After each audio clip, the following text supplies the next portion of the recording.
이제 요즘에는 데모해보라고 이렇게 해보는 병원을 면접 볼 때 의사 선생님이 자기를 치료해보라고 우와. 목이랑 허리 120만 원에다가 플러스 230이라고 했죠. 350 이상이잖아요. 어쨌든 자연차인데.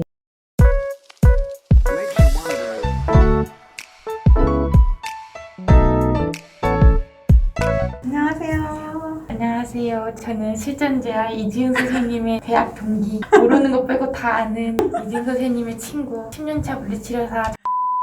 이름 얘기 먼저 지. 오늘은 도수치료를 하시다가 통증치료로 넘어온 물리치료사 선생님을 인터뷰하려고 합니다. 그래서 선생님의 여러 가지 경험들을 솔직하게 얘기해 주시면 굉장히 도움이 많이 될 것 같아요. 알겠습니다. 자, 그러면 첫 번째 질문입니다. 먼저 선생님의 자기소개를 좀 해주세요. 안녕하세요. 저는 10년차 물리치료사고요. 지금은 통증치료실에서 일을 하고 있고요. 경영 쪽에 있습니다. 1년차 때는 로컬에서 그냥 루틴만 1년을 하다가 이제 도수가 너무 하고 싶어서 도수할 수 있는 병원을 찾아서 이직을 했고, 그 병원에서 한 3년 있다가 또 그 다음 병원에 또 도수하는 병원으로 또 이직을 해서 한 5년 있다가 지금의 병원으로 오게 됐죠. 이제 루틴만 하는 곳으로. 그러면 순서가 루틴, 도수, 루틴. 맞아요.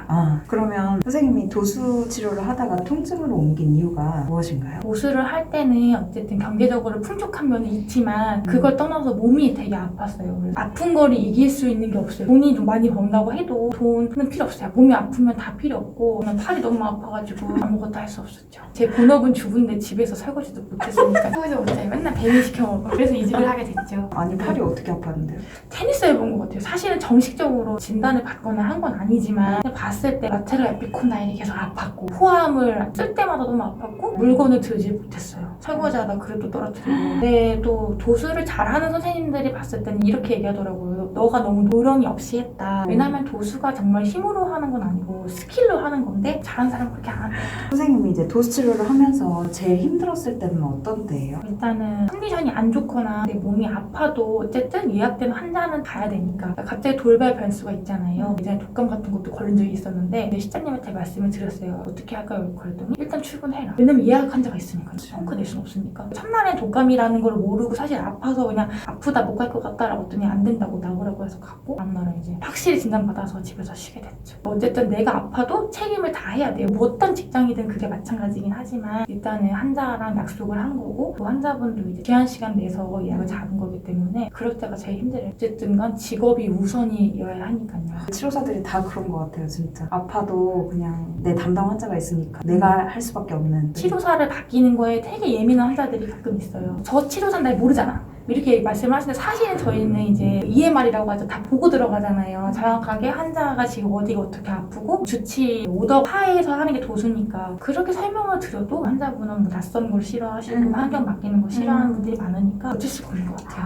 그러면 이제 도스파트에서 일을 하는데 장점은 어떤 게 있어요? 자기 개발할 시간은 있어요. 무슨 말이냐면 내 시간을 좀 계획적으로 쓸 수는 있어요. 만약에 환자가 없는 시간에 온전히 내 시간이니까 문 닫고 들어가서 공부하고 싶으면 공부하고 30분이든 1시간이든 그런 거는 할 수 있어 좋고, 또 그 다음 좋은 거는 이제 또 수입이 좀 짭짤하긴 하죠. 아무래도 도수를 하면은. 선생님이 이제 통증 파트로 가서 제일 좋은 거는 어떤 게 있어요? 사실은 모르겠어요.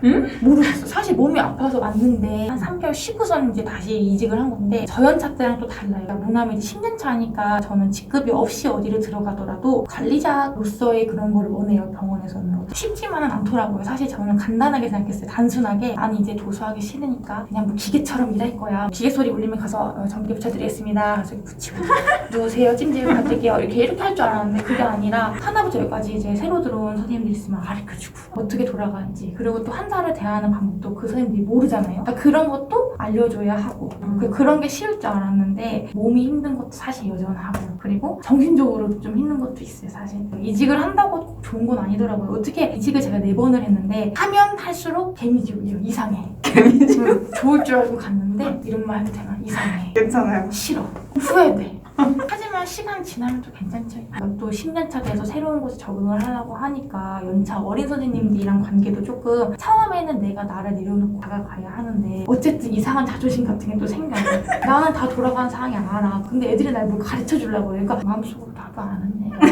하여튼 좋은 관계로 잘 지내고 있습니다. 우리 사이 좋아요. 많이 힘들었어요. 맨날 울고 남편한테 화내고. 선생님 왜 이렇게 자꾸 울어요? 난 울보니까. 옛날부터 울보였어. 맨날 울어. 슬프면 눈물이 나와요. 선생님이 선생님이 또 이제 통증에서 일을 하면서 힘들거나 싫은 부분은 어떤 게 있어요? 힘든 건 이제 예전에 도수 치료를 할 때는 환자분들이 1대1로 하고 뭔가 이렇게 설명을 하면서 도수를 해주니까 선생님이란 말을 되게 잘하셨어요. 막 선생님, 우리 선생님 이렇게 막 걱정도 해주시고 뭔가 그랬는데 이제 지금은 짧게만 만나잖아요. 루틴을 하게 되면 아시다시피 전기치료 하는데 그렇게 만난 환자들은 짧게 만나고 금방 헤어지고 그들이 보기에는 이제 저 사람은 그냥 전기치료만 하는 아가씨, 언니 이렇게 부르세요. 똑같은 물리치료사인데 대접을 해달라는 말씀은 아닌데 어쨌든 약간 그런 게 좀 가끔 기분이 상하긴 한데 그것도 그냥 흘러들어요. 뭐 언니 부르면 네 그러면 그냥 해드리고 약간 통달하긴 하죠.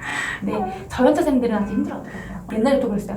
아버님 여기 아가씨가 어디 있어요? 뭐 이렇게 얘기했는데 그러면은 좀 싸우자는 것밖에 더 돼요. 사실 예전에는 그렇게 했어요. 저도 상처도 받고 루틴실에서 화난 걸 어떻게 표현할 수 있냐면 커튼을 확 닫으면 그렇게 하면 안 되지. 안 되는데 어렸을 때 할아버지가 좀 막대한다거나 말을 좀 막 하면 나도 화가 나니까 그랬죠. 네, 그때는 어렸으니까. 근데 요즘에는 더 이상 기분 나쁘게 한다고 해서 대꾸하지 않고 그냥 그게 약간은 뭐랄까 노련함이라고 해야 되나? 그런 건 생기는 것 같아요. 그거 말고 또 다른 거 싫은 거 없어요? 싫은 거요? 아까 보수를 할 때 뭐가 좋냐고 물어봤잖아요. 4시간 쓸 수 있다고 했잖아요. 근데 이제 루틴 같은 경우에는 환자분들이 언제 어떻게 할지 모르잖아요. 예약제가 아니니까. 바쁜 날은 하루 종일 바쁜데 뭐 당연하죠. 돈 벌러 나갔으니 남의 돈 먹기가 뭐 쉽나.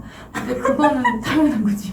어느 날은 정말 하루 종일 서 있어야 되는 날. 그러니까 엄청 바쁘면은 막 진짜 시간 모르게 돌아가잖아요. 근데 환자분들이 띄엄띄엄 한 분이 오면 한 분이 가고 한 분이 오면 한 분이 가고 이러면은 정말 하루 종일 힘들지. 잠깐 앉아있고 싶은데 겁나 바쁜 날 물도 마시지 말자 화장실 못 가니까 이렇게 생각하고. 그러면 이제 도수치료와 통증에서의 연봉을 좀 비교해 주세요. 보수를 하게 되면요 기본급은 거의 루틴 선생님들은 비슷해요. 다만 다른 거는 루틴 선생님들은 그대로 가요. 보수 선생님들은 플러스 인센티브라고 하죠. 중종합급 병원에서는 인센티브가 되게 짜요. 사실은 엄청 짜요. 근데 이제 뭐 그냥 우리가 알고 있는 로컬에 있는 도수 선생님들이시나 뭐 로컬까지는 아니어도 조금 규모 있는 곳에서도 인센티브를 많이 주긴 하죠. 뭐 예를 들면은 건당으로 따져서 건당 뭐 10% 주는 것도 있고 그러면 또 꽤 짭짤하죠. 기본급 플러스 만약에 하루에 10건을 한다고 치면 10만 원이라고 칩시다. 그러면은 10%는 만 원이잖아요. 내가 10명 했어. 그럼 10만 원이잖아요. 하루에. 기본급은 제가 알기로는 말해줘도 되나요? 말해주세요.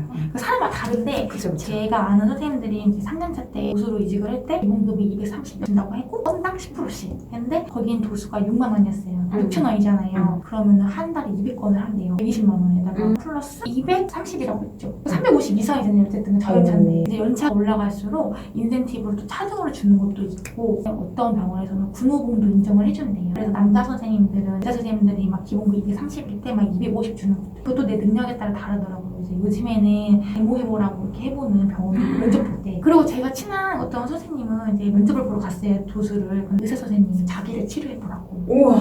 목이랑 허리. 원래 그 선생님 되게 잘해서 환자들이 다 따라가려고 그러고 막 그랬었거든요. 의사 선생님이 마음도 사로잡아서 잘 이직을 했었죠. 그러니까 그래서 도수를 하시는 분들은 공부를 진짜 많이 하셔야 돼요. 맞아요. 끝까지 놓지 않아야 해요. 맞아요. 계속 진짜 교육을 열심히 다니고 또 이제 기술을 많이 내 손으로 익혀야지 그게 진짜 내 거가 되기 때문에 맞아요. 진짜 중요합니다. 그거는. 맞습니다. 결론적으로 통증보다 도수가 많이 받는다. 네, 훨씬 많이 받죠. 선생님은 네. 아까 처음에 말씀하신 것처럼 4번 이직을 하셨어요. 네. 이직의 여왕. 네, 프로 이직러. 프로 이직러의 고백. 이직할 때 어려움이 있었나요? 솔직히 이직할 때 어려운 건 없어요. 취직도 잘 되고 자리도 많잖아요. 네, 내가 눈만 좀 낮추면 얼마든지 어디든 갈 수 있으니까. 네, 이제 힘든 점이라고 말하면 좀 그렇고 저는 이제 기혼자이기 때문에 한 가지 핸디캡이 있었어요. 지금 저는 자녀가 없지만 어쨌든 언젠가 자녀를 낳을 거잖아요. 병원들에서 물어보더라고요. 자녀 계획에 대해서. 어쩌면 무리한 질문일 수도 있지만 물어보는 건 또 사측 입장에서 당연한 거잖아요. 왜냐면 이 사람이 언제 또 임신을 해서 누가 해주겠을지도 모르고 자기들 손에 있을 수도 있으니까 기분 나쁘진 않았는데 아 이게 조금 고려사항이 되겠구나. 그 진짜 우리 옛날에는 그런 질문 안 받았잖아요. 그쵸. 저는 그 질문을 받았을 때 처음에 되게 놀랐어요. 아, 선생님 받으셨어요? 그 아, 질문? 네, 받았죠. 그리고 좀 여러 번 물어보는 데도 있었어요. 갔는데 한 사람이 계속 여러 번 물어봤다고요? 뭐 그렇게 물어본다? 이상하다. 특이하다. 그죠? 네. 저도 그렇게 생각해요. 남자분이었어요? 네. 아저씨? 별거다 물어보네. 아주 남의 집 숟가락 몇 개까지 물어보겠네. 나중에 돈 줄 건가? 아니 선생님 아까는 뭐 사측에서는 당연히 물어볼 수 아니, 있다고 물어볼 수 하셨잖아요. 있지만 기분은 솔직히 싹 좋진 않아요. 남의 가정사에 내가 내 애 언젠가 낳겠지. 근데 물어보지 마세요. 나 짜증나니까. 저도 제가 이렇게 30 초반이 될 줄 몰랐어요. 저도 영원히 20대일 줄 알았죠. 저희가 안지 벌써 10년이 넘었네요. 선생님 내가 입내면 끝나 모든 게. 이지영 선생님 내 입내면 끝난다 진짜. 아, 제발 다음 질문. 이직을 할 때 선생님은 어떤 것들을 고려하셨어요? 일단 아까 말씀드린 것처럼 저는 몸이 아팠잖아요 조금. 돈도 필요 없어요. 저는 안 아팠으면 좋겠어요. 그래서 1순위는 도수 안 하는 거. 저에게 싫어서. 2순위는 연차가 있었으면 좋겠다. 아예 없어요? 이 없는 것도 있을 거예요. 그 다음은 이제 6시 퇴근하는 곳이었으면 좋겠다. 되게 많이 까다로워졌죠. 아는 게 많은 게 점점 그렇게 되더라고요. 그렇게 찾으니까 또 없더라고요. 없어. 마음고생 한 달 동안 했어요. 갈 데가 없어서. 사실 아까는 이직은 쉽다고는 했지만 내 입맛에 맞는 경우는 없어요. 아니 많지만. 네, 그러면 선생님 언젠가는 다시 도수로 돌아가실 거예요? 아니요. 절대. 안 가요? No, 안 갑니다. 이제는 좀 편하게 지내고 싶어요. 그냥 이제 나이가 조금 들었잖아요. 근데 예전처럼 아등바등하고 살고 싶지는 않고 이제는 가정이 주고 일은 부수라고 생각을 하니까 그냥 사회의 일원으로 살아도 되겠다. 평범하게 이렇게 바뀌었죠. 아주 솔직한 답변이었습니다. 마지막으로 물리치료사라는 직업을 선생님은 추천하시나요? 네, 저는 추천합니다. 일단 여자가 하기에는 괜찮은 것 같고요. 뭐가 괜찮냐면 일단 시간을 내가 원하는 대로 쓸 수 있어요. 만약에 아기를 낳고 일을 한다 그러면은 파트타임도 얼마든지 차지만 있고요. 그렇죠. 아기가 좀 커가는 동안에는 아기 뭐 학교 보내고 잠깐 일을 하고 집에 가서 이제 살림할 수도 있고 그래서 또 괜찮은 것 같고요. 여자가 하기에는 아주 위험하지는 않고 연봉이 그렇게 아주 낮진 않잖아요. 그쵸. 사실은 연봉이 오르는 폭은 작긴 하지만 어쨌든 그래도 뭔가 얇고 길게 갈 수 있는 괜찮은 것 같습니다. 여자가 하기에는 나쁘지 않습니다. 그러면 이제 구독과 좋아요 눌러주세요. 한번 해주세요. 부끄러워. 사실 연습을 했는데 못하겠어요. 연습했어요? 왜냐면은 시청자 유튜브 보면 시키시잖아요. 맨날 퇴근하면서 병원생들한테 보여주는데 다들 손발이 오르던다고 했어. 여러분들 실전제알 많이 사랑해주시고요. 우리 이지은 선생님 엄청 열심히 백방으로 튀면서 엄청 노력하고 있으니까 많이 구독해주시고요. 이지은 선생님 많이 사랑해주세요. 구독과 좋아요는 필수. 안녕. 감사합니다. 네, 감사합니다. 이리 와. 피날레 해줘야지. 우리는 80년대생이잖아. 우리 앙드레 김스대야. 됐어 끝.